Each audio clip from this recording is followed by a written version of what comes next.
Awesome. All right, I got a question for you, John Yes, Speed. How long you been here in Hawaii? I've been here since about '98. So I came here to Long school with, time. with my wife. We met at BYU Hawaii, and we're there, finished up there, and then spent about a year in California, Southern California, and came back about 20 years ago. Started the business, started the family, and Right. Okay. How long you been?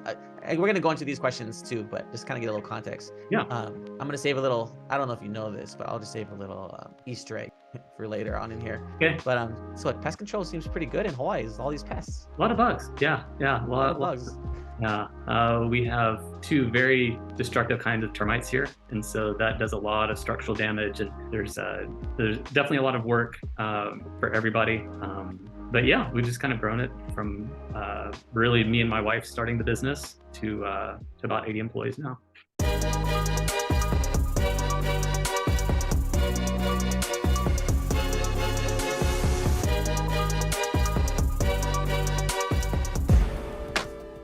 Okay, so we always like to start off here on In My Experience. It's on the JPEG podcast. In My Experience, this is exclusively for EO members and YPO members.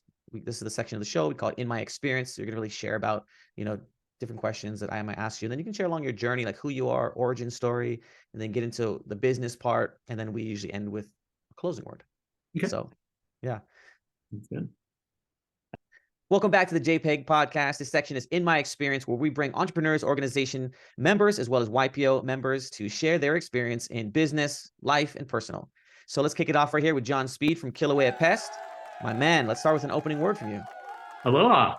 That's my word. No, good to be here. Thank you very much for having me on. And yeah, glad to chit chat a little bit this morning with you. See what we got. What you got for me?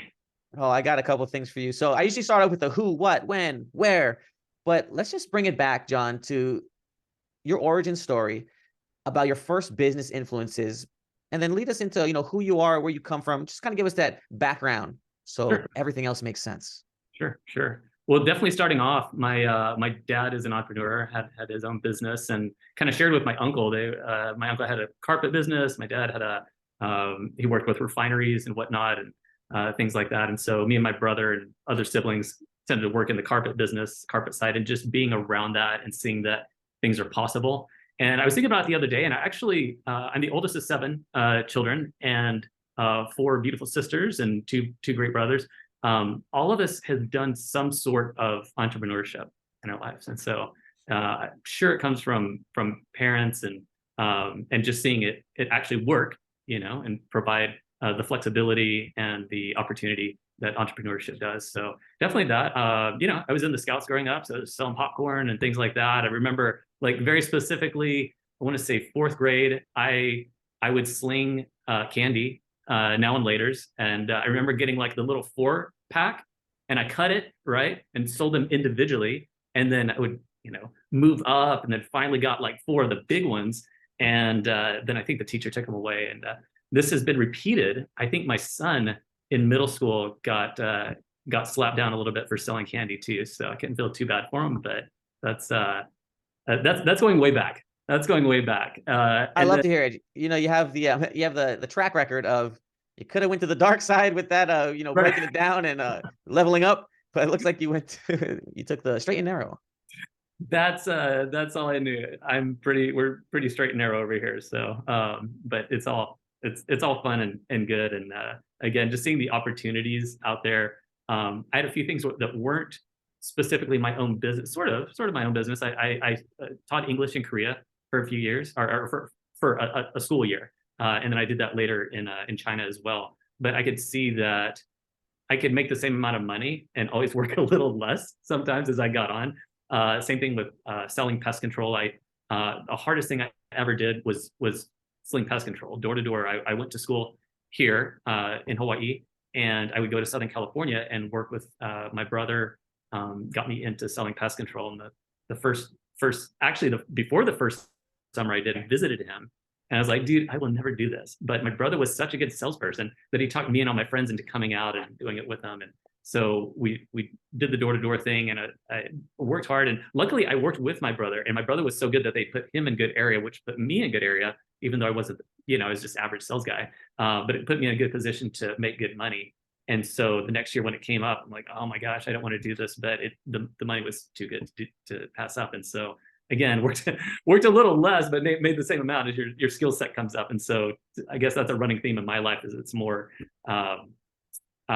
lifestyle than anything. And especially, obviously, I think that works for a lot of people, or a lot of people living in Hawaii. That's you take some hits living out here.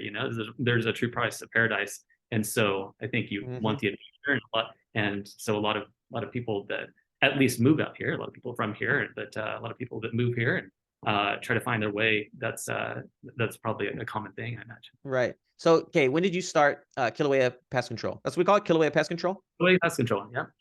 When did you start that? So we started that. My wife and I started 20 years ago, last September. So we're in our 20th year. It's pretty exciting.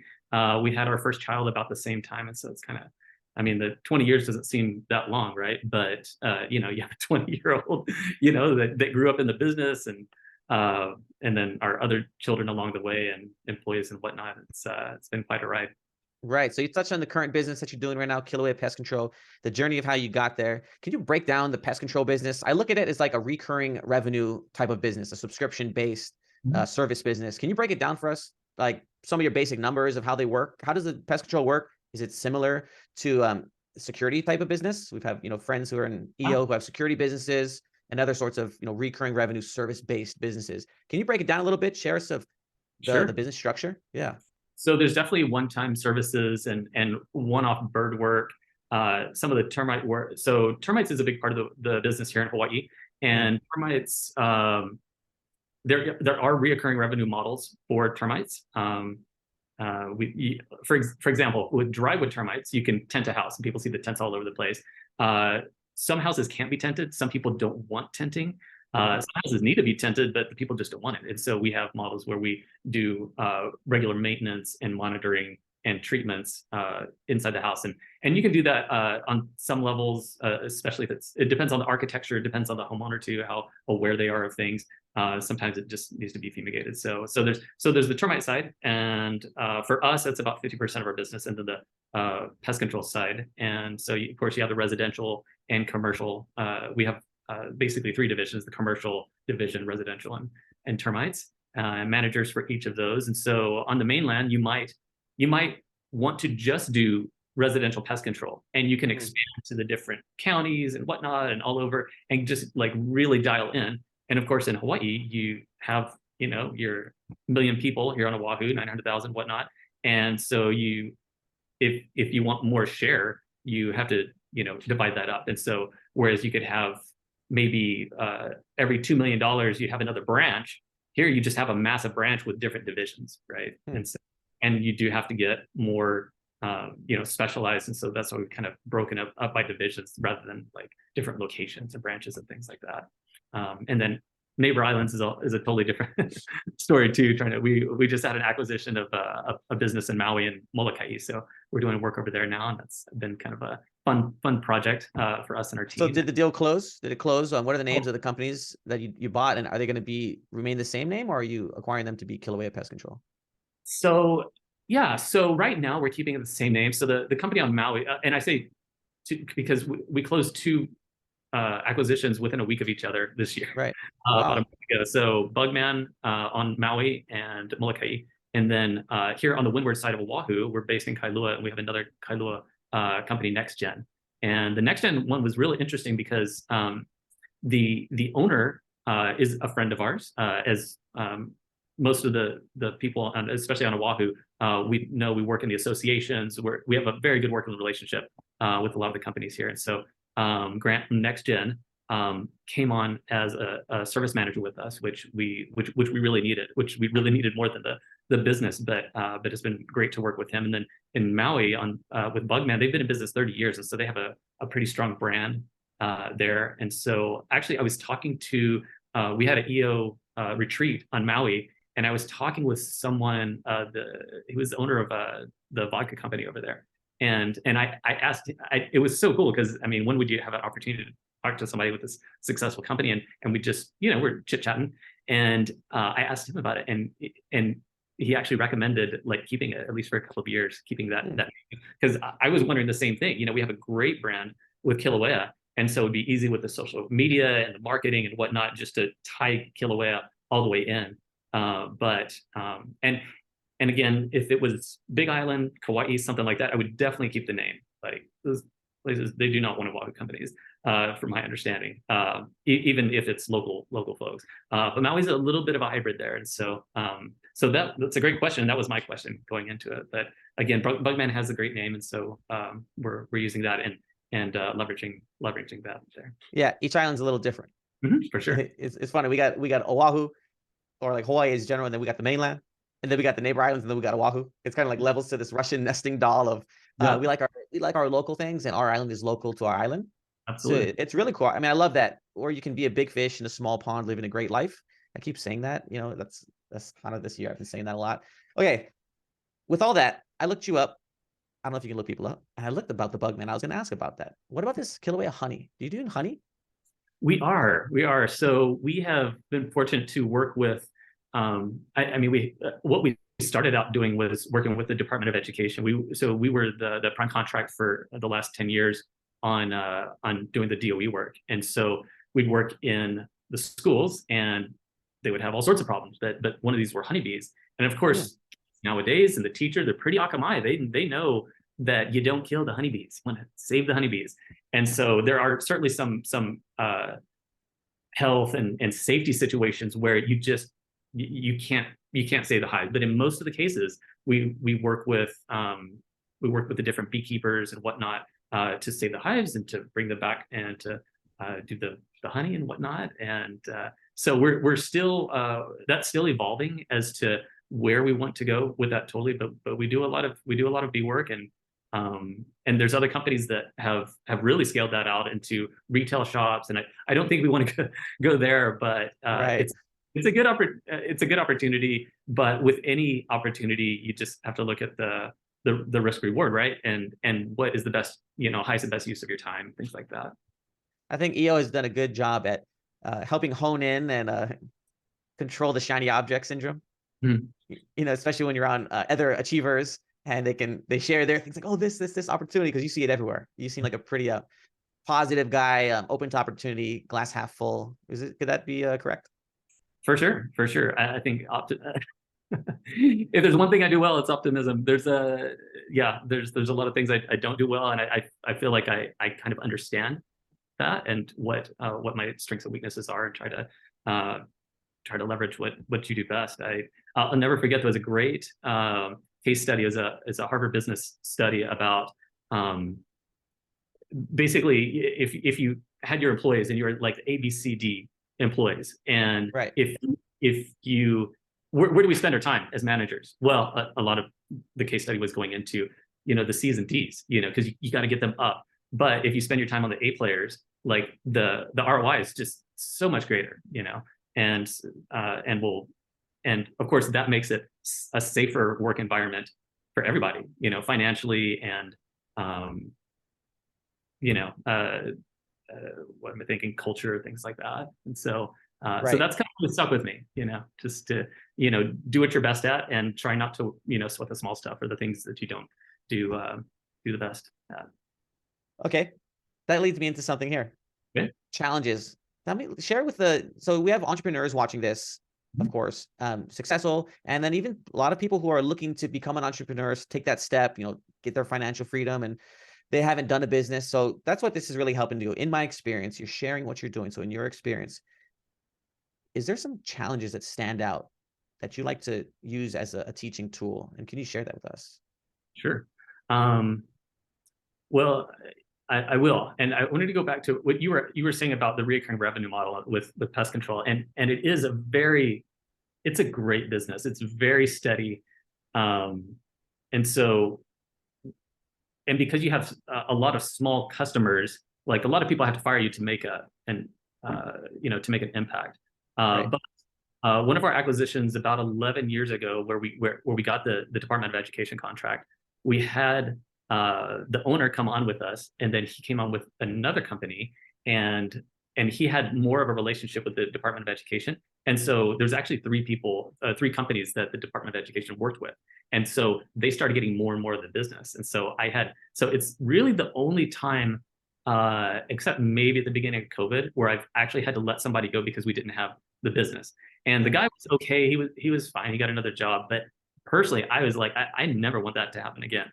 And so just being on the conservative side for me, and now getting back to your question about, a challenge or whatnot, and me taking accountability for, going back to the optimism thing, I'm such an optimist, right? That we hire people, and especially when you're new in the business, you just assume things are working and you don't have enough people to go around and keep eyes on each other and whatnot. And so, just going back when we started the business, my wife Jenny, super supportive, and she was just like, "Hey, I'm just not taking phone calls." And so I was happy to take the phone calls and do the field work, and my wife helped in the office and whatnot. Right. And then so she did that, and then after that, my sister-in-law helped us out for a few years, and then after that, we had 2 years of one lady and 2 years of another that worked in the office by themselves, and I did not have a good accountability over them. And so it ended up not working out, but I always wonder if I had been more involved, because it's kind of what would you call it? I had enabled, I had such experience, that I thought, oh, you just show them and they do the work and yada yada, it works out. And so holding people more accountable and really diving in and working with people, I've found that the one-on-ones and getting a better track of the different numbers that people are responsible for has been a big challenge, and that we've overcome. And after that, I was like, well, we have, I don't care what it costs, like we have to have two people in the office, to work together. And that's been, and funny enough, after that, I got super lucky. I got two ladies in the office that have since grown into our general manager, and she basically runs the termite side, the termite office. And those two hires have been like some of the best things that happened to me. And aside from that, I've just hired all friends on our executive team. And so just like people that I didn't have to kind of wonder about. And it's fun. I get to work with my friends and whatnot. And then there's the responsibility of making sure that my friends have the opportunities to grow and things like that. And so what is your operating system you're using in your business? It sounds like you didn't really have one earlier, but you identified that you needed accountability. You said you need to track their performance. And I think you're talking about numbers like sales or what they're doing or just any KPI.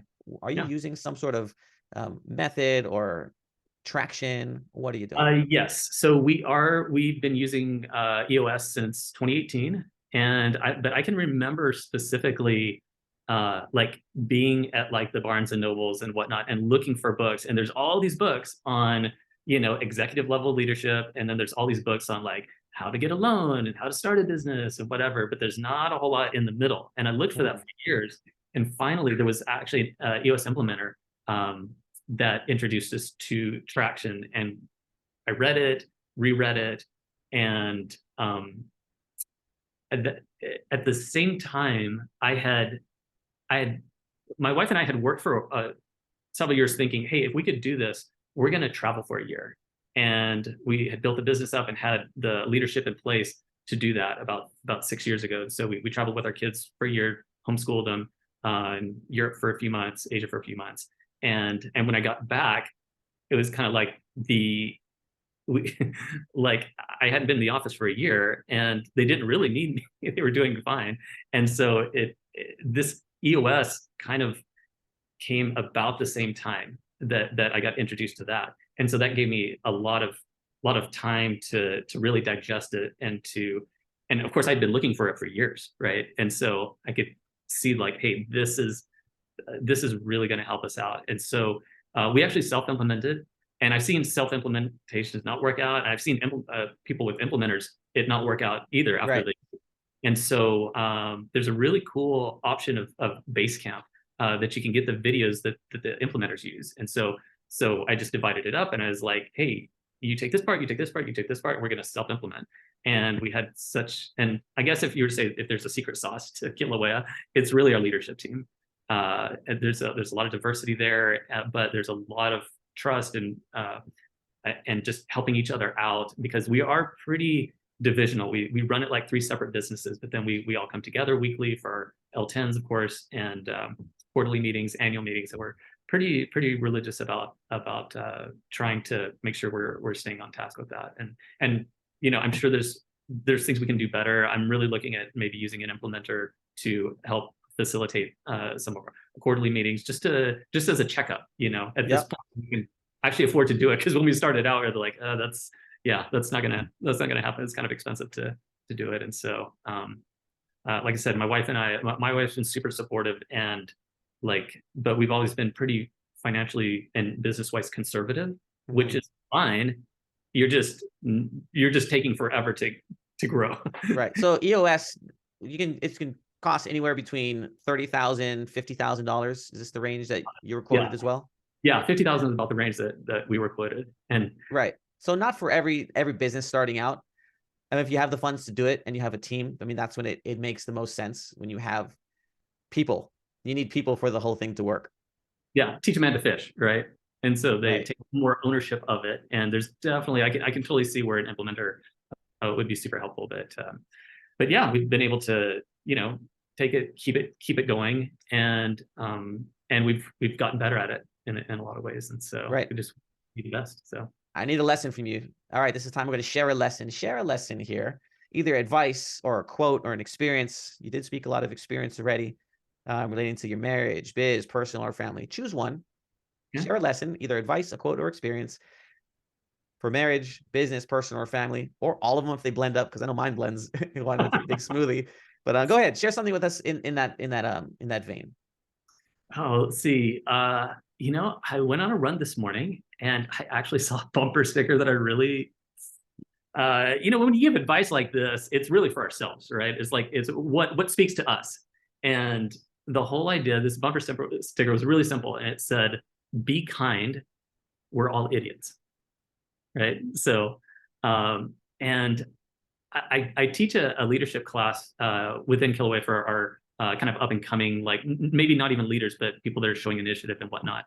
And it's been really interesting the last couple of years that I've done this, that some of the kind of rock stars end up kind of imploding, right? Oh. And it's like they do really well in some aspects, like they're just very dynamic, but the drama and and I can only bring it down to this kindness factor. Like, you gotta, be patient. You gotta be understanding, and of course there's the whole accountability thing that I talked about. You gotta hold people accountable, right? And if it's not a good fit, that's where EOS has been amazing at, just sifting people out, and if you're not on the same page, if you have a vision and it's not coalescing with someone, or they're not feeling it, they're going to self-select out, which is the part that I love, because it's like, if you're better served being somewhere else, then that's fine. That's great. But throughout this whole experience, we can be kind. We can take care of one another, and we can be patient. And I was thinking about this with customers. Hey, most of our customers are 99% super easy, right? And then there's always the ones that are challenging, but it's not unreasonable. It's like, hey, there's a problem, or maybe there's something we messed up on, or they just have high standards, and it's like, hey, how good are we? And so we want to know, hey, are we good enough to take care of this person with high standards, right? And the same thing kind of goes with employees too. It's like, how good, and you go with the odds, but there are some one-on-ones that I've had with people that have kind of turned them around. And it definitely doesn't happen always that way, but I've seen it, and I've seen how working, the kindness factor, the patience, the understanding that, hey, it could happen to me, right? I'm not perfect. I make mistakes.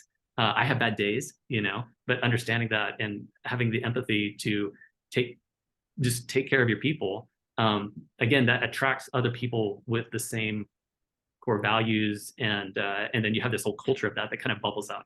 So, all right, wow, that is an experience, and I can relate to that. So, I don't know if you know this, but I'm a customer. Did you know I'm a customer? Did you look me up? I did not know that. All John right, Speed, got to get up to speed, man. You got to get up to break, speed. yeah, break it down for me. All What right, can I'm we gonna do tell you. here? What'll take us Well, from whatever to the 10? I'm gonna tell you Okay, right an here on. experience. Real. This is a real experience. You can use it as a testimonial. I mean, if you, I don't know if you want to, because it may not be what you're expecting. But we used another company, and I'm not going to tell you the name because going to give them immunity to this. But we had powder post beetles, which are hard critters to get rid of. Yes, very And hard. so we have a house up in Wailaiki with powder post beetles, and we didn't have a lot of junk around the house, right, for them to hide in and come in, but we couldn't get rid of them. So we didn't want to poison the house first. So we used the heat treatment. So they came in, they heated our cabinets. This was in the kitchen and then the upstairs bathroom. And they were here and there, but you'd see the frass, the little droppings, sand. That's a Brutal. And I have challenging. two young daughters. So at the time, Sophie was 3 years old and Sasha was 1. So like, oh, we don't want to use chemicals around the girls because they're crawling, putting stuff in their mouth. And there was a guarantee from a larger corporate company. Came and bought a local company, but they were still operating the local company. You probably know who they are. And man, we put them through the ringer on that warranty. Yeah. As you should. There's a very high standard, which I don't accept this answer. I don't accept it. I mean, and they went through, okay, we're going to try heat. Then we tried poison. Then we tried the powder. And then we tried a liquid spray. And then we tried heat again. And then finally, they just gave us our money back after like 6 months of us trying to go through this trial, and it was working. Wow. And then I said, you know what? Well, we have ants too, and let's look for someone else. So someone who's on our team, Alex Lang, he said, hey, I know the guys over at Kilauea Pest Control. They'd be great advertisers on our advertising network. So I said, oh, I'll call them up one time and see if we can do something. But the name stuck in my head.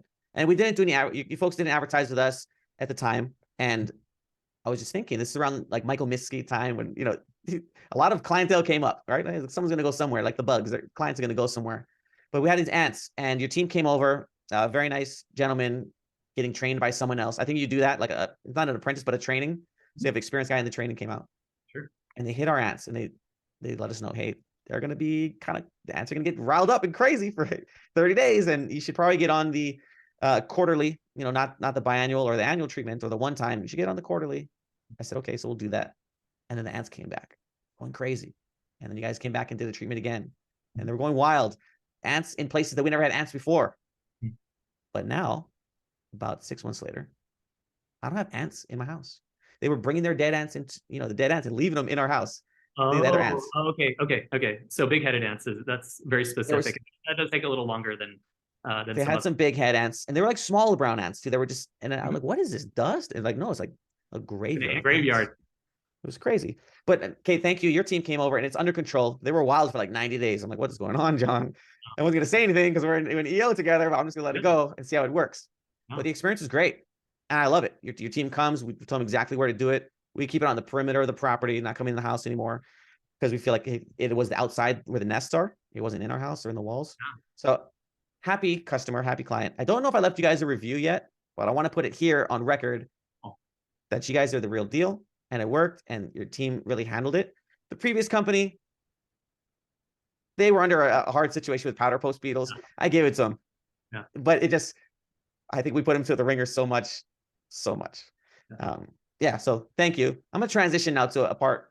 It's called Why EO, Why Entrepreneurs Organization. Why'd you join? Why EO? Well, kind of goes back to big fish, small pond. I had an amazing experience with another peer group, and I'll just put it out there. It's the Alternative Board with Valerie Koenig. Valerie is a coach and helped us for a lot of years, and she's still working with some of our key executives.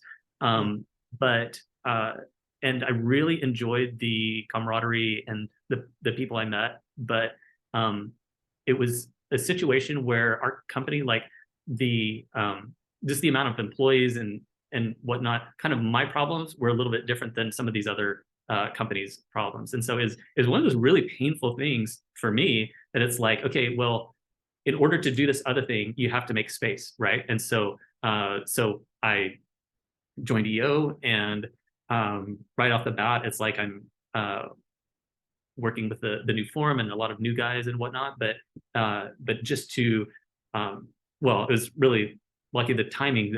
Again, we did that Maui retreat, and that was amazing.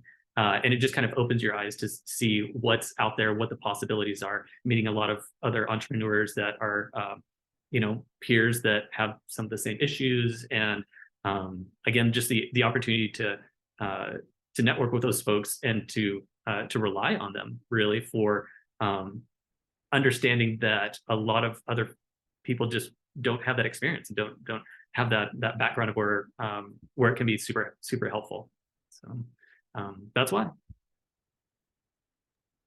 You hit on something really, really great about EO. You're touching about you're around the people who are going through certain things, but you also touched on it. What I like EO is that you're around other people who want something out of life. And in the business sense too, like they see the opportunity and they learn from other people. When you're around other people who are also trying to get it, like get at it in life, it is addicting, and it's a good one. It's a positive addiction. So they say, show me your friends, I'll tell you who you are. This is what my dad always said. He said, show me your friends and I'll tell you who you are. I believe the same thing in the circle you keep around you in the business world, just as you would in your friendship group. Yeah, for sure. When you have a business, and so I'm also in a peer group of pest control owners on the mainland. It's pretty solid group of pretty successful companies, and to see where they've gone and to get the experience of just different markets, and we all do things a little bit different, and so to learn on that side, and then also just to see what is the potential, because Kilauea has been great. It's been a lot better than I could have hoped for when I started out 20 years ago. But at the same time, it's like you can see the potential, and it's the potential and knowing what's possible that makes me. And you can ask my leadership team. Like I'm probably more engaged now than the last few years, just because it's so much more interesting and fun. And even though I still like being out in the field. My son is now in the business. He's a high schooler, but and I'm actually going out with a manager tomorrow into the field. We're going to customers' homes, spraying bugs, and whatnot. I love doing that. And I love being one-on-one with people.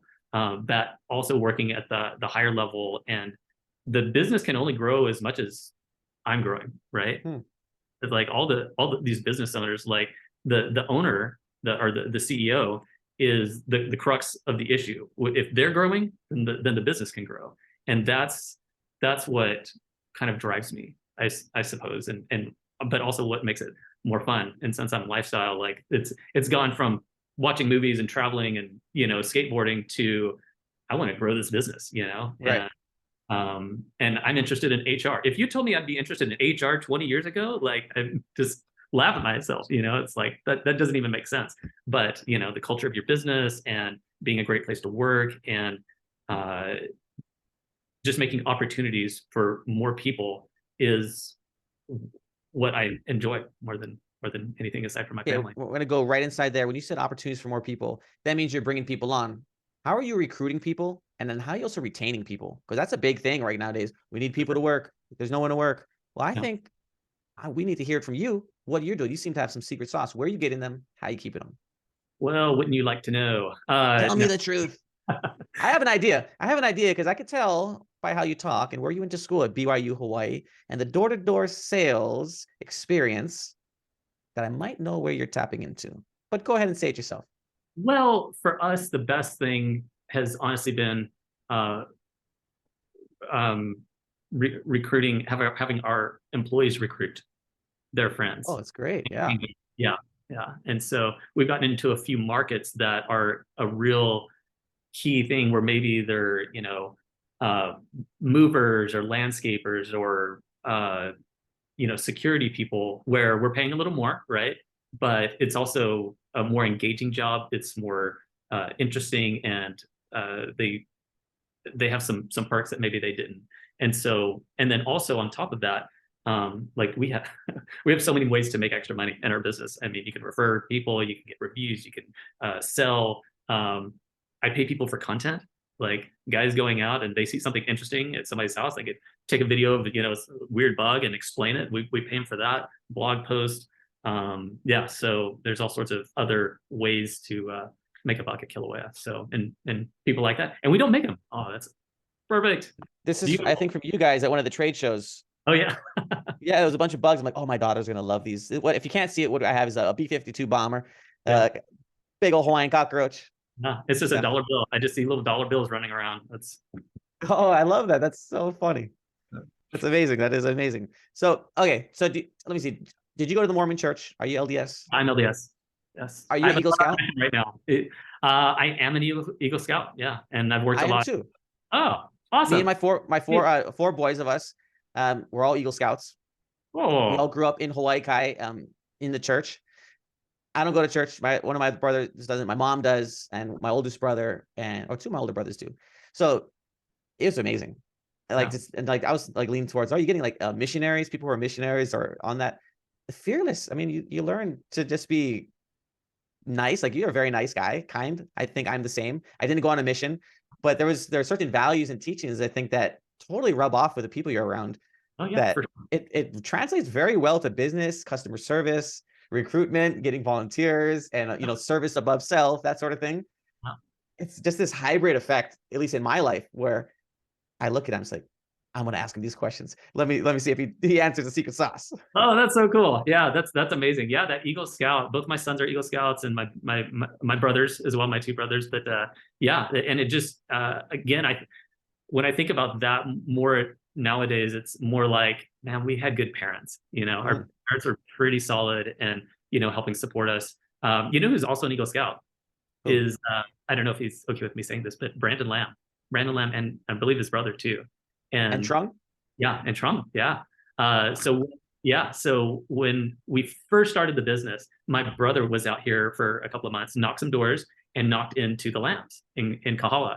And so I would go around and spray the house and whatnot, and I saw that they were Eagle Scouts. I was like, oh man, those parents, they're doing some right things. I thought that was pretty interesting and neat, and it goes to what great men they are now. So Yeah, true. The parents, because kids don't typically join Boy Scouts and like make it all the way to Eagle, because it's not easy. It's like a lot of work, and you have to do it before you're 18. It's so yeah. much work. Yeah. And Latter-day Saints is kind of built in, right? But for other faiths and other families that just like, hey, recognize this is a great, this is a great organization. And yeah, and then since then I've been a scoutmaster, assistant scoutmaster, where I'm going to Kauai with some young men later this summer to do the Nepali coast. And yeah, it's just great working and to see the work you put in early in life and how that translates to success later on. You just said Nepali Coast like it was nothing. You just like, oh, we're gonna go do the Nepali Coast. That's like you're gonna be your 50-mile hike. Is that what it's gonna be?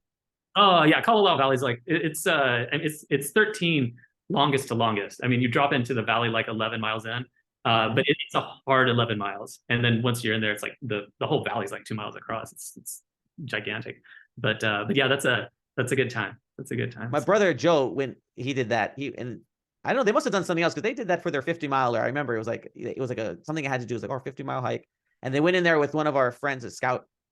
He wasn't a scout leader. No, I think he was, and he was a Green Beret or ex-Green Beret. Wow. So we were fortunate in the Hawaii Kai Scouts as Troop 25 with some really badass people, like military. We had some ex-cons who were in there who showed you some stuff, like it tell you some things. And this was not like, sometimes I think Boy Scouts when I was growing up always got a bad rap, like being kind of dorky or nerds or whatever. I'm like, that was not the case with us. I mean, we had those guys who would come to Pupukea when we went camping, like, oh, hey, these guys are maybe they're don't want to really get dirty or whatever. But at least when I was in, it was dope. They taught us how to use guns and knives and arrows and fires in a cool way that I really resonated with. So I'm like, let's go all the way to Eagle. Let's swim a mile. Let's do environmental awareness, environmental science. Let's do political science. Let's learn this. They made it so engaging. Like, you're leveling up yourself. It was like a video game, you're just getting more attributes. That's how I looked at it. Like, this is the whole life. They really instilled that, level up yourself. This is for you, not just going through the motion. This is for you. Yeah. And you and I had great leaders growing up and whatnot. And so like the opportunity to give back and help at least on a little part, and to have seen, hey, this is kind of a wild thing that I got to do as a kid. And so I'm just thinking, like 10 years ago, I had we were camping at Bellows, and I had one of my technicians, I don't even know if I can say this, but we had trap some chickens, and I had him drop them off to us, and we ate the chickens, but we showed like skin the chickens and whatnot, and I'm with like 11 and 12-year-old boys, 13-year-old boys, and they're just like, holy cow, like we're doing this, we're eating dirt chicken. But yeah, just for the experience, and you eat what you kill, but yeah, it's a fun experience. And I know some of the boys that were on that, they still kind of talk about it today. Right. I want to go into one of the advantages. So we're in about 50 minutes right now, which is all good. I keep rolling if you want to roll. So I've learned in EO, I like to tap into the global network. So I'm in the advertising business, out of home advertising. On the mainland, we got billboards, right? In Hawaii, we're doing things in the gas stations, convenience stores, so Aloha Gas, Hele, all of those are exclusive to us. Time Supermarket, Don Quixote, malls, Coco Marina, Hawaii Kai Town Center. I'm learning all these things. Like in a state that doesn't allow billboards, we're making it work. So what I did, I went on the eonetwork.org and I went to the membership, and you can filter by industry. So of course, I had to hit New York, and I had to hit media, and I was looking, filter all the members, who's in media. And then you got to click on them. Some have magazines, some are the, TV, some are in the billboards. So I reached out to them. And then I said, why don't I just go global? So I went and I tapped into New Zealand. I tapped into Canada. I tapped into Australia, Singapore. And through this whole experience, because I was trying to figure out how to launch another division of our business in the digital screens, digital signage, I found a really good friend who actually, I told him this, I actually copied his business before I knew who he was out in Canada. So he was doing, let me show you these things. He was doing grocery dividers. These things separate your groceries at the checkout. I literally went to his website, screenshotted his website and his dividers, because he made his own and, he patented them himself. He created it. And I said, I showed this, to our partner to get the deal started. And I said, man, now I need to make some. So I made our own, and we got our own patents on it. Years later, I said, Claudio, his name is Claudio, from Retail Media out in Canada. He's an EO member. He's like, oh, you should have just asked me. I would have hooked you up. I'm like, I didn't know. The first guy I asked in the US was like, didn't want, he was real competitive. He said, you could never have it. It's our patent. I'm like, get a patent, create your own advertising device. I'm like, okay, thank you. And then we never talked again. But in Canada, he introduced me to one of his friends who runs the largest digital network with Circle K. So like over 3,000 locations. And I said, Jamie, I need some help. Show me how to do it. He's like, I will never tell you how to do this if you were in my market. But you're not in my market, so I'll tell you everything. I'm like, what? Like, it's like an open kimono moment, here's the pricing, here's what to do, here's how to do all this. Do you, in your peer group, do you guys like open the kimono like that, really talk about what's working in your market? And since we're not competing, you can apply it in your neck of the woods? 100%. We do emails and whatnot we have meetings every 6 months and then in January, we actually break it down and apples to apples P&Ls. And so we're looking at everybody's P&Ls and seeing who's doing what and how, successful people are and where, and then you can kind of drill down into, hey, what are you doing here? And then we go around and go to different people's offices, and some people are super good at whatever they're marketing, and some people are good at like a different, like somebody has this gigantic mosquito division, and some people do just some weird things, or there's like a company in New York that they have no trucks, like, which is like mind-blowing, but it's like they don't do any exterior services because they're in Manhattan, right? And so it's just like, oh, how does that work? Like, what, and their guys are on the subways going. It's kind of just different, and some of it you can use and some of it you can't, but it gets you in a space to be open to that. And so that's why I run and bike a lot, and so just on those long bike rides, it's like awesome to get through podcasts and whatever. And it's like you get content, but then you also get, just it opens your mind to, oh, this, this other problem that I'm having, or this other issue, and just kind of opens up. And so that's kind of the magic to me of where I am at in business. That's really fun. So what podcast is in your ear? What are you listening to? I'm listening to a lot of pest control specific, not like bugs and pesticides and whatnot, but ownership and business. And I don't know if I'll ever sell the business, but I mean, the way you make a business the best to sell is also the way you make it best to run as well, right? So profitability and the ability to grow. And so understanding that side of things, and then just all the interesting, the sales, the operation sides and things like that. What else? I'm a fan. I mean, there's a Latter-day Saint podcast that I listen to, and your productivity, the Tim Ferrisses of the world, that sort of Hmm. thing.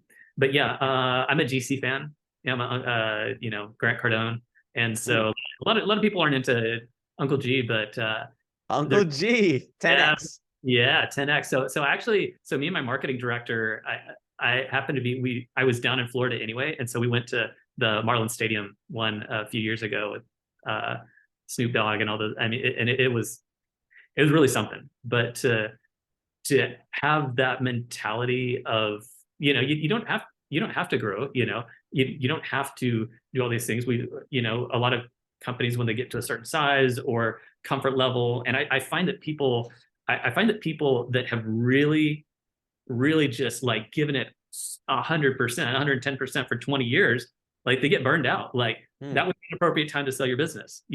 Whereas for me personally, like it's always been kind of lifestyle first. And so, yeah, the business has been successful and whatnot, but I'm ready for another 20 years. And so, and neither way is wrong or bad. It's just, for me, again, it's just getting out there and seeing the potential. It's like, if I'm not living up to that, while balancing, family and, you Right. know, everything else, then it's just not as fun. And I'm kind of about fun. So Right. I that's wouldn't me. have expected you to go to Grant Cardone. I thought he was all just like hype and a lot of people who like aren't in business and maybe shouldn't be in business, but just taking people's money. Is Yeah. this not it? Or is there a lot of that there? It's well, there's so much, when we're talking about advice and Gestalt and EO, like there's so many like layers of business, right? When you're starting out, and it's like, oh my gosh, it was like, I mean, we didn't hit a million for like 11 years in the business. It was slow growth. And I was totally fine. We were just happy to live in Hawaii, and not a big deal.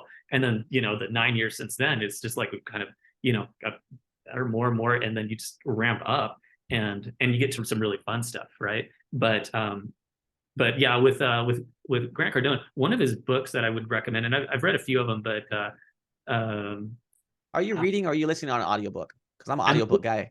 I'm listening on audiobook, and for Uncle G, I highly recommend the audiobooks just because he's reading them, and he just goes off script. His delivery, yeah, I love those ones where it's not the exact words. Yeah, yeah. And Extra. when he gets fired up about something, and just his personality, and I'm from Southeast Texas. I was born and raised in Southeast Texas myself. Right. And it's like, probably an hour from, where he grew up. It was, so that's just kind of the interesting and whatnot. But yeah, and he's kind of an older gentleman. And so to uh to hear him, and to see where it's really interesting to see the velocity of some people. Like there's some people like an EO that we know that have scaled these massive businesses in 10 years. And like, man, I don't even know how to do that, or what does that even look like? Or, hey, And then can my, take you to a retreat in Maui. yeah, yeah, yeah. And then, Right. Yeah. Wow. yeah. And then is there some way I can hack this to where my kids can take something and just do it a lot faster, Hmm. may or may not be of interest to them. And it's like, you gotta like let people have their thing, but you also have to, you know, put things in place so that there's potential if like I have 3 kids, and if they want to, join the business or join the family office or whatever, that I've planned for them. My wife and I planned for this sort of thing. And so that's kind of also kind of a mode I'm in now. You said family office. Is this family office as in an investment office or family office as in your business of pest control? Investment office. And we don't have that right now. I'm just saying for the future, if Hmm. if the best should happen, there'll be assets to deploy with, and you better know what to do with those assets, or we're just going to keep killing bugs. If there, if there's not, it's the highest and best use, right? If you don't know what to do with this, then we'll just keep doing what we've been doing. And it's not a great, it's not a bad way to go either. Just, we have great Right. managers, and we can run things ourselves. So the kids can do whatever they want, but if they want to do more real estate or more in, straight up investments or, acquisitions, or do stuff on the mainland, or do their own thing. I mean, I'd prefer them to do their own thing, right? And hey, let's help fund you or whatnot. And if you're excited about something, then let's go after that. I love it. So you said that if they wanted to acquire a business or like, let's just go. You can give us some tips. You just acquired 2 businesses. And these are legacy businesses in Hawaii that people know on neighbor islands. You kept the brands. Give us some tips on acquiring a business, because I've never acquired a business, but now we're in a position that, even our competitors are reaching out to us to buy their business. And I'm saying no, because why buy when I can build? But school me to the game a little bit. What are some Yeah. tips on acquiring a business? Yeah, no, I'd love to. I mean, literally, that's like my favorite thing right now is acquiring businesses. So we acquired our first business within our first year of business. Hmm. So 20 years ago, we bought a company that the fellow moved to the Big Island, and he actually referred a couple of customers to us. And so I asked him, hey, do you want to, I'll buy your customer list. And he was like, no, no, no. And then I actually took some Boy Scouts over to the Big Island, happened to be over there. I'm like, hey, I'm here. Hey, let's meet up and whatever. And so that was my first one. And then since then we've done probably maybe five or six that I've been a part of. I helped my brother. My brother has a successful solar company here in Hawaii, and I helped him buy a little pest control company because he's been in the business and he knows it's a good business. And so Why not? Yeah. Yeah, there's a recurring bug revenue. They're gonna keep on making babies. Right. So I guess the biggest thing is just the relationship, because and just putting yourself out there, like almost with anything, right? But being on a podcast, maybe in 5 years I'll be better, being a podcast guest, but you have to, get into it and try it. And there's different books and podcasts and whatnot you can read, but it's all about the relationship to me. And so that's number one. Give me five. So one is the relationship with the person or the company you're acquiring, the head of that company. Yeah. So the Bugman purchase, we first looked at purchasing them 15 years ago. So we went and met with the owners and whatnot, and it was just totally out of our league, And then I met with them like 5 years ago, 6 years ago, and they were about to sell, but then things kind of turned around and they were doing good. And then I reached out to them actually about something totally different, like not about buying them, but about partnering with them on a business or on a customer, excuse me, that's island wide, and that was their time to do it. So, and then on the next gen one, we're just a good neighbor. My general manager was always helping them out with hey, we have an ag department inspection. How do we do this? And so we would help these other companies, or we still do, right, navigate, and maybe nothing will come of it, but just being a good neighbor and a good person in the industry, people recognize that, and you have the relationship. And so the relationship, it really comes down to, and we've been very lucky because we do have the relationship, is where people are at and what they need for their businesses and things like that, financially, to make it worth it for them. And then communication is super important. And I say that because that's actually I've been in acquisition meetings that I'm communicating, and I've had my general manager in there, and she has interpreted for me, because I'm on just another level, or not even a good level. I'm just saying what I'm thinking, but it's not translating to the person, right? Maybe. And so it's good to have, a third party in there. I've dealt with business brokers before. And so if you can deal without a business broker, that's a lot better. But I'm so interested in acquisitions that if anybody has questions, I'm happy just to not consult or whatever, but just to help people through that. It's super fun for me. And so we are starting a few businesses, like the shiny things, right? But we're starting some businesses, but we're also acquiring businesses, and then kind of folding that into the home services brand of Kilauea. So, are you following O2E brands? No, not familiar. But... Yeah, are you rolling them up in multiple services? 1-800-GOT-JUNK. Okay. Brian Scudamore. Okay. Yeah. So yeah, and there's some things that kind of make sense, like pest control and landscaping, our lawn care, and lawn care versus maintenance, the landscaping side, and which is more profitable and which is more headache. And so in our pest control peer group, we have a company that does 40 million in lawn care, and they have the small pest control side, but lawn care. And so it's been really interesting to talk to that owner and to see his opinion on lawn care versus pest control versus whatever. And then also in our industry, I've talked to there's a company down in Texas that they do everything, the HVAC, the plumbing, the everything. And so I asked him hey, what would you do first, landscaping or swimming pool maintenance? And he's like, right, honestly, swimming pool maintenance, And so that's something we're looking into. And there's a lot of opportunity, but it's also the opportunity, because when it comes up, it was not easy to do 2 acquisitions within a week of each other, or to close within a week of each other. But that's where the opportunity is, and we have some amazing managers that have gone through this, and it's been super tough, but it gets a little easier every time, and you have more capability and whatnot. So How do you structure your deals when you acquire a business? Are you doing it's like seller financing or an earn out, or because I want to start doing that. I've had these people come up to us. We got a little bit of money. I got a large advertising network. So I look at the companies that are servicing my house. I have you guys, Pest Control. We have solar. We have the pool guys. We have the security company. We have the landscaper. We're probably gonna get a cleaner for the inside of our house because we had kids and it's like overwhelming. So that's 6 different businesses right there, just to service a property. I mean, not to mention a car detail, mobile car detailing. Some guys down the street that kids will come and do it for us. I'm looking at my neighborhood. I'm like, well, these guys could afford it, and they probably don't want to do it if their time is worth more. So the shiny objects start blinging in my eyes. I'm like, well, I got this large advertising network. I can just plug people in. I can just do it myself. Start thinking vertically integrated or like multiple brands together. And I'm like, okay, wait a minute. Continue building what you're building, Jean-Paul. All of that stuff can come later. Right. But maybe I'm putting it too far down the road. Can you explain a type of acquisition, and with your experience, what you've done, what you're, comfortable sharing? Sure.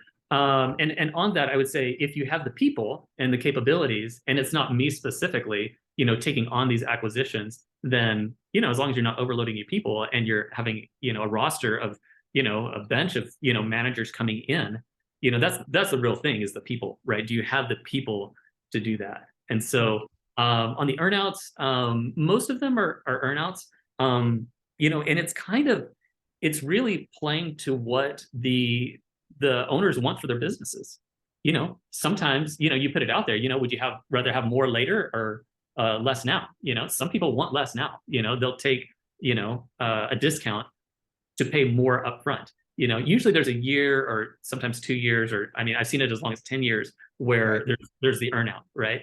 And how much is the upfront? And sometimes people want less for taxes, and they're very akamai about how they that. And so it's kind of playing to what the owners want, what they need, the timing. Sometimes it's about the spouse, and if you can bring them on and get them medical, or whatever it is. There's of course a lot, and I would be too if I was to sell my business. Is like, I'm concerned about my people. But in this environment, like, unless there's real problems, like, we're going to keep your people. That's part of the value of the business, right? Is the people. And so when you're saying that's cool that you get, you have the all these home services, right? That's great and all, but there's a real dichotomy in how much people, like all of us, retirees, but especially the young workers, the Gen Z and the Gen X, or the Ys, all those, the millennials, they want to pay for services. They don't want to work in services, right? So it's a great business if you can get the people. And with inflation and with all these different pandemic related issues, like the hiring is the business. The people are the business. If you have the people, we can get as much business as we want to. And of course that comes with training and developing the good culture and all that good stuff. But yeah, it's 100% about the people, and that goes all the way from our managers on down to frontline. You can't, and that again goes to the opportunity. Can you scale it? There's so many businesses that you can't scale, or that like would be great for a 20-year-old, and like you can make good money and whatnot, but is it scalable? Can I take this and can you blow it up? And if you can't, then is the juice worth the squeeze? What is the pest control market cap in Hawaii? What is the market size? Is it 10 million, 20 million, 30 million a year? What is it? On Oahu, it's probably 100 million. Goodness gracious. Yeah. And Terminix takes probably 25% of that. Is that with, they have Sandwich Owl Pest Control? Yeah, that's including, that's including that. How do you get that number? How do you know that? Like, if people want to know the market size before they get in, where do you find that information? No, you don't find it. It's educated guess.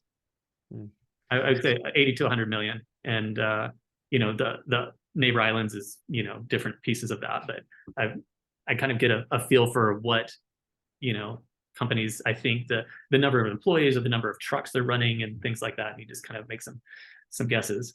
But Right. I was looking at, I talked to a friend of mine who came in and he was telling me about a part of the business he has. I don't think I can say it because he speaks in confidence about it, but it was something to do with automotive related business. And he said, you know, the business was X amount of millions, less than 10 million. I said, really? Are you, I thought it'd be way higher. It's like less than $10 million. How much market share do you have? He's like 90%. So like, that's the whole thing. And like, you're the guy, like we all know you're the guy, like for, you know, servicing large clients, automotive or hospitality is like big, but that, okay. I would have thought larger, but with pest control, I didn't know where to start. 80 to 100. So like annually. annually. And I think I'm saying 80 to 100 on Oahu Oh, specifically. wow. But then you're looking at like some businesses like PEOs where it's like, well, it's like, to me, I believe it's quite a bit more than that. I mean, that's something you could scale the heck out of. And PEO, what is PEO? like Altris or Pro Service or one of those guys. And it's competitive. It's very competitive.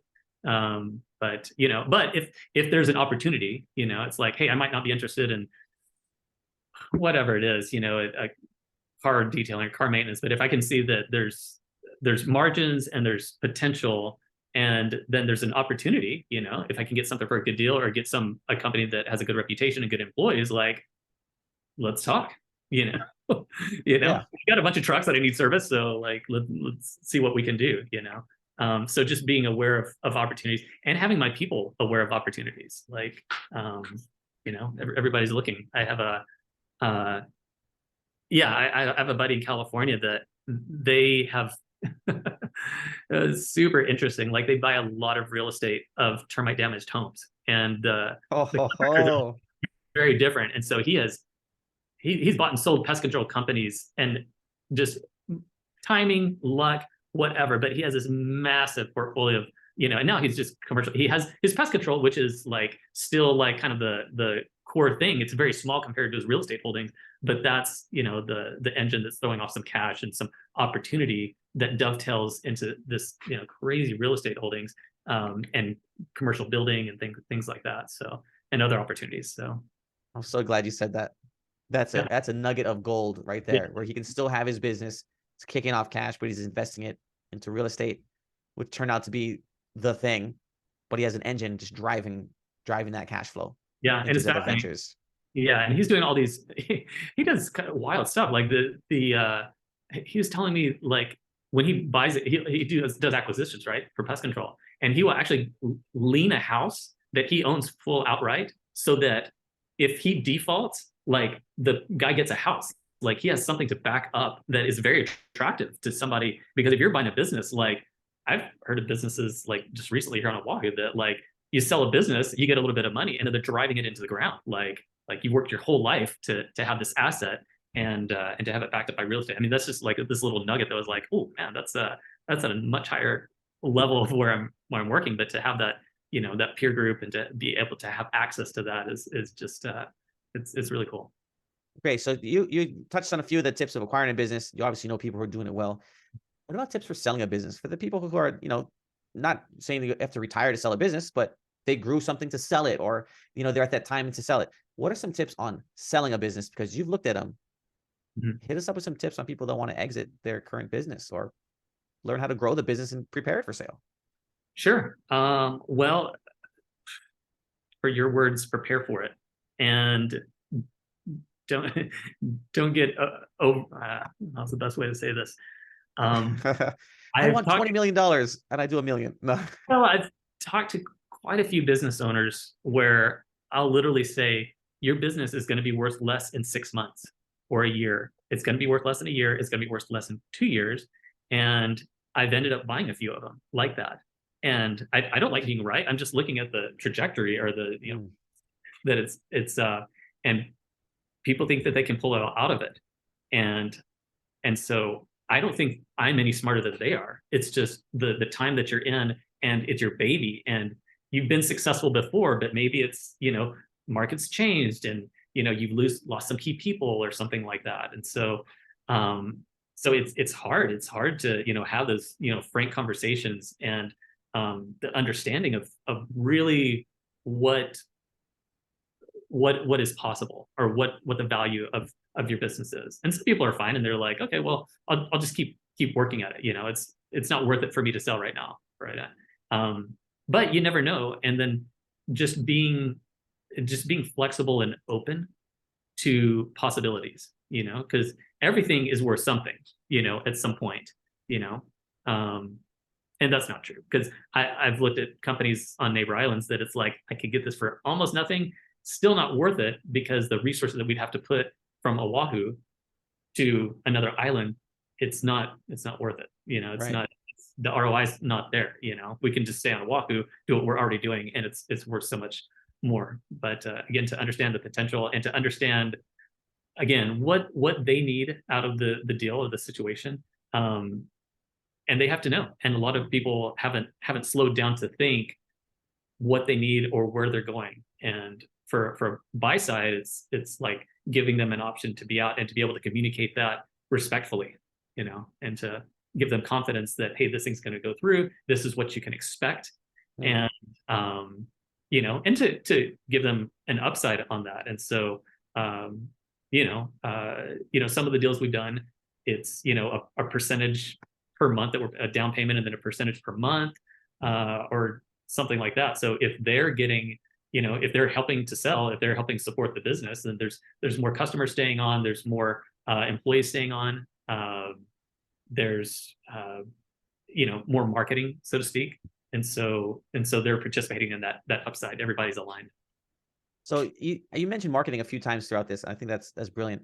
I've been on your social media, and part of the reason I called you guys is because there was this lady, and I think a guy, of course. They have a house, and they said, oh, in Hawaii, you definitely got to keep up on. There's always bugs, so you got to keep that maintenance. You got centipedes and all that he was talking about. And I said, oh, okay, that actually is exactly what I'm looking for. So hearing from someone else, like someone hears you talk right now, they may say, oh yeah, great guy, but hearing word of mouth, right? This organic word of mouth, and it was a testimonial. I said, well, that's what got me to call you guys. And it was I think the last piece was the touch on Instagram, watching a video where they were talking, and the lady reminded me of my wife. I'm like, oh, okay, yes, this is the same concern about the maintenance of keeping these bugs down. So what has worked for you guys for marketing, and does it apply to home services, to consumers? I'm trying to get, like, what are you guys doing there, and what are your efforts? Well, I appreciate the feedback, because I'm not actually a big believer in social media. For pest control, I'm like, who's going to follow us? It Pest totally control. worked. It was hearing from other people on your social media, not, hey, we're the best, we're the greatest. It was some other guys, family, giving their experience. Hit me. Yeah, but the fact that it's like, okay, do you have, who's going to follow pest control guy? I'm going to follow a yoga instructor. I'm going to follow my interest or whatever. But pest control, who wants to see bugs? But if somebody's checking, if it's another data point where, okay, let's check their social, let's check their reviews, check their website, let's maybe some word of mouth. Hawaii doesn't have billboards, but we have a lot of trucks. I love it. Yeah. And so we try to keep them clean and respectful, and, driving the speed limit, that sort of thing. We have a GPS on all this stuff. So yeah, I mean, and I'll just be real honest. Like, our marketing has always been good. We have not done it enough. We have not spent the money over the years, which is kind of why the slow growth. And I can tell you, out of 20 companies in my peer group, I'm always at the bottom of what we spend on marketing. And so that's, to me, that's, for so many years, like, that was something to be proud of. And at this point, it's like, well, it's time versus money, and we have the time, or we don't have the time, but we have the money. And so now it's like looking at, whatever, 12, 15-year horizon for me, or whatever. It's like, okay, we got a ticking clock, how much can we do in this time? And of course, the first 10 years of the business, 15, 20 years of the business, and you're not thinking that way. Like, oh, you just, do whatever. And so you grew organically. Yeah, so we grew organically. I would say one of the best things we did was we were pretty early on reviews. And so so we were, I mean, and that's just so ubiquitous now. I mean, that's very common knowledge. But 10, 12 years ago, Yep. it made a big difference, and so, and just knowing your market, right? So Yelp is not big in a lot of markets on the mainland, but it's pretty big here. And so we've got, it's worth it to, spend a little money there, updating the website, things like that. And even a refresh from a couple of years ago, yields dividends, it's worth it. And then again, going to 10X, whatever that was 4 years ago. I mean, you see all the video that GC is doing is like, oh, that like, I want my own videographer. And I was saying that like 4 years ago. Well, we have a videographer now, but there's another fellow in our peer group, our pest control peer group, that has had a full-time videographer for 5 or 6 years, and they do crazy amounts of business and very profitable business. But they do a lot of wildlife on the mainland, so they do just weird stuff that's like actually pretty interesting to watch on social media. Wow. Dealing with raccoons or bats or these honeybee hives that they're up in a tree and like it's falling down on them, and just like very watchable stuff. But so the video, I think, and again, nowadays, that's the last few years, that's not rocket science, but there's a lot of great ideas out there that aren't executed on. So but and I say that we have small because I've noticed that, I mean, we have a couple of competitors that are really good and do a lot of marketing. I remember one was kind of an offshoot of Sandwich Isle, that they were in business like a few months. And I remember being at Aloha Stadium and their sign was up. I'm like, what in the world? Like, they're like a brand new company. Like, who are these guys? And they've done very well, and they've been able to scale a lot faster than we have. But great company, and we partner with them on some work and whatnot. So it's fascinating, the Hawaii market and what's being done at your competitors, and it's just like everything else in Hawaii. It's a little bit different, a little bit more local, actually a lot more local, and it makes it a lot of fun. Right. So are you guys going to be stepping up your marketing? You guys going to start a podcast? You're going to be guests on more? Or are you going to be filming more videos? What are you guys doing? Definitely a lot more videos, marketing. We're doing more of, again, not rocket science, the email marketing, the remarketing, we've always done very well at the money that we put into online. And so that's kind of where we've done, but also what I would like to do more of, and I've told my executive team this, is just more community engagement, more speaking opportunities, more opportunities to network and be supportive of these other associations, and just and we have the people, and we have the higher level people that, yeah, I know you're over operations of termites or whatever, but I want like more than 50% of your work in the future to be meetings, Wow. and helping out with just being the face of Kilauea. We have an incredible marketing director, Taylor, that does all the podcasts and does supportive of like the for example, HBR, the board of realtors and things like that. And so yeah. What do you guys do with the board of realtors? Sorry? What do you guys do with them, the board of realtors? So we support meetings. We do training for, we do free training for offices that want training on termites for maybe their new agents. We sponsor meetings, things like that. Like the coffee, like you guys do the $300 coffee table at their meetings? We show up. Yeah. Does it work for you guys? I keep on getting hit up like, hey, sponsor our coffee table. I'm like, okay, well, I could see down the road, but I didn't get experience of anyone who's done it. Yeah, well, just like anything, I mean, it just takes time, and it's marketing, but we're getting into the point where it's more branding and just being the face. And so if you have somebody that shows up and people like them, and you have a good message, good people and a good message or a guarantee, like for example, so people hire us for the real estate because everybody needs a termite inspection, right? So termite inspections are good for 14 days. I mean, once that's, 14 days, that's nothing, right? And so what we've done is we've said, hey, if we go through and we clear a house, you have no termites, or you have termites, but we treat them or whatnot, we give you a free 1-year warranty on drywood termites. And so for us, that's like we want to put our money where our mouth is, right? But for agents and buyers, it's like a no-brainer. Like, why wouldn't we choose somebody that gives us a year warranty, that's included, and they're going to be around, and we like their people and whatnot. So just supporting the industry that way. That's a nice insurance policy. Yeah. Yeah, that's good. Yeah, Very thanks. cool. So it looks like you guys do a lot of community outreach, man. And I think what you guys have going on, at least as a customer, I dig it. I like it. Oh, cool. Thank you. So we're gonna hit up with a closing word here. Unless you got something else to say, you got a closing message. No, the closing message is be kind. I won't add the last part, but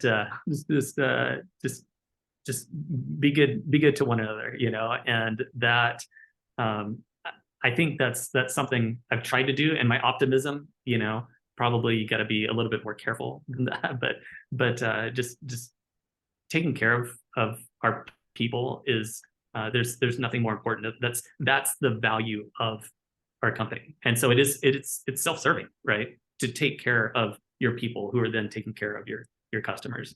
And if you have that all buttoned up, then you know, how far can you go?